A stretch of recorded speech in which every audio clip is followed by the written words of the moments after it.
Welcome to Fluent Phonics. Today, we will learn how to pronounce the word blind. Blind. Blind. Blind.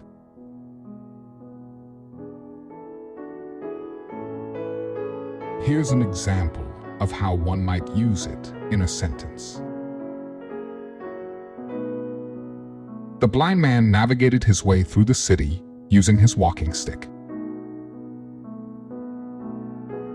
In this context, blind refers to someone who lacks the sense of sight and may rely on other senses or tools for mobility and perception.